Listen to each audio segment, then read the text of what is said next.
Hello, everybody, and welcome back to our Dracula read-along. I am your host, Monica Van Fleet. I am an independent writer and researcher based out of Philadelphia.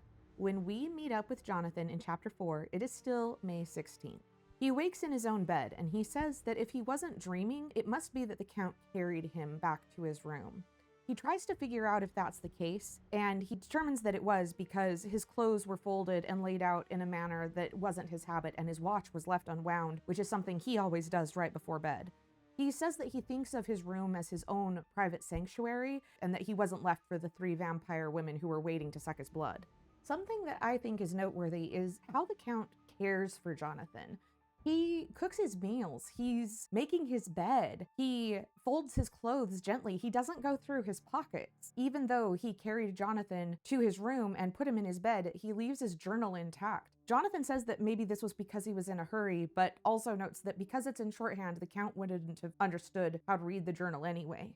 In his journal entry on May 18th, Jonathan says that he'd been down to look at the room again in the daylight because he must know the truth. When he got to the doorway at the top of the stairs, he found it closed. He said that the door had been so forcibly driven against the jamb that part of the woodwork had splintered, and he could see that the bolt of the lock had been shot, but the door was fastened from the inside. This leads Jonathan to believe it was no dream with the vampire women, and he decides that he must act as if everything happened just as he remembers.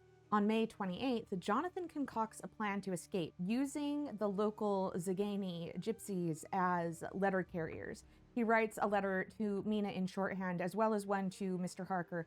He says, "I threw them through the bars of my window with a gold piece and made what signs I could to have them posted. The man who took them pressed them to his heart and bowed, and then he put them in his cap." Later, when the Count comes in, he sits down beside Jonathan and says in his smoothest voice that he has opened 2 letters, which the Zagani have given him. He says, "Pardon, my friend, that he did unknowingly break the seal, and will you not cover it again?" And then holds out the letter to him with a courteous bow, handed him a clean envelope.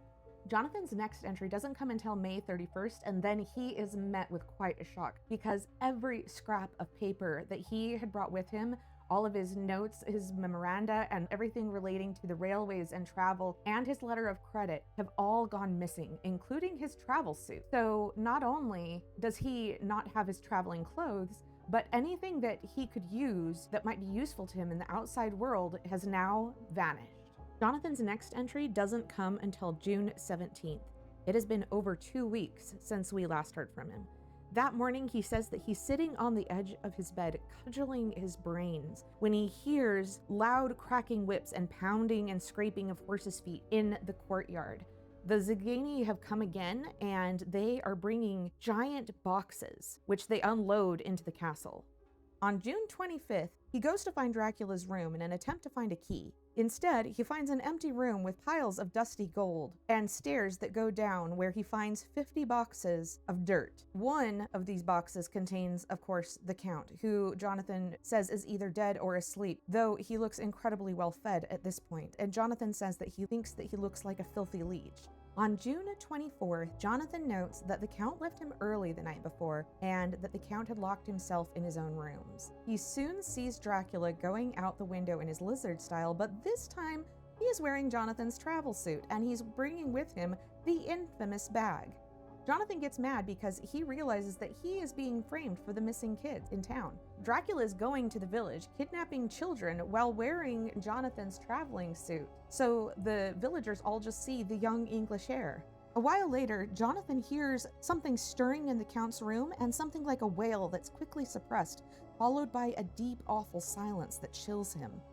Shortly after, he has what I think is one of the most chilling encounters in the entire book. On page 53 of the Norton Critical Edition, it says, "As I sat, I heard a sound in the courtyard without, the agonizing cry of a woman.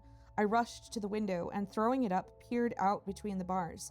There, indeed, was a woman with disheveled hair, holding her hands over her heart as one distressed with running. She was leaning against a corner of the gateway. When she saw my face at the window, she threw herself forward and shouted in a voice laden with menace, 'Monster, give me my child!' She threw herself on her knees and, raising up her hands, cried the same words in tones which wrung my heart. Then she tore her hair and beat her breast and abandoned herself to all the violences of extravagant emotion. Finally, she threw herself forward, and though I could not see her, I could hear the beating of her naked hands against the door. Somewhere, high overhead, probably on the tower, I heard the voice of the Count calling in his harsh, metallic whisper. His call seemed to be answered from far and wide by the howling of wolves. Before many minutes had passed, a pack of them poured, like a pent-up dam when liberated, through the wide entrance into the courtyard. There was no cry from the woman, and the howling of the wolves was but short. Before long, they streamed away, singly licking their lips. I could not pity her, for I knew now what had become of her child, and she was better dead. Jonathan sees the Count leaving again in his traveling suit, and says that he wishes that he had a weapon. He goes back to his own room to avoid seeing the Weird Sisters, and later Dracula wakes Jonathan up to say goodbye. He says that the carriage will come for him the next day.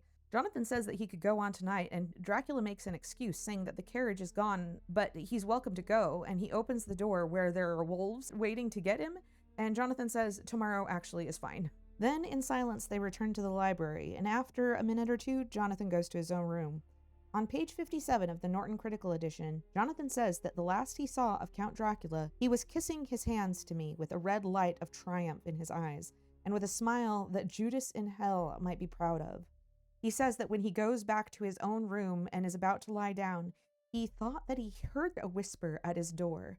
He goes softly to listen and says, unless my ears deceive me, I heard the voice of the Count saying, back to your own place. Your time is not yet come. Wait. Have patience. Tomorrow night. Tomorrow is yours. Interestingly enough, in the American edition of Dracula, this is amended and he says, tonight is mine. Tomorrow is yours.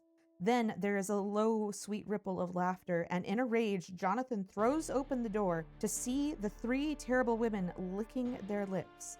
But as he appeared, they all joined together in a horrible laugh and run away. On June 30th, Jonathan is locked in his room again, and he says that he'd rather die in an escape attempt than to these vampire women. He goes back out the window and finds the boxes of earth. He sees the Count laying in his box, looking like a filthy leech. Jonathan says that a terrible desire came upon him to rid the world of such a monster. There was no lethal weapon at hand, but he seized a shovel which the workmen had been using to fill the cases, and lifting it high, struck with the edge downward at the hateful face. But as he did so, the head turned, and the eyes fell full upon him, with all of their blaze of basilisk horror. The sight seemed to paralyze Jonathan, and the shovel turned in his hand and glanced from the face, nearly making a deep gash above the forehead. The shovel fell from his hand then across the box. Jonathan tries to think of what his next move is going to be, but then he hears the gypsies coming back singing their merry song, and so he has to run and hide in his room again. The gypsies come and remove the boxes and load them up into their leader wagon and leave with them, leaving Jonathan alone in the castle. And that is the end of chapter 4. In this week's Substack article, we are going to dive into the folklore surrounding creatures who abduct children and stuff them into bags. And next week, we move on to chapter 5, where we'll find out what's been going on back in jolly old England since Jonathan has been in Transylvania.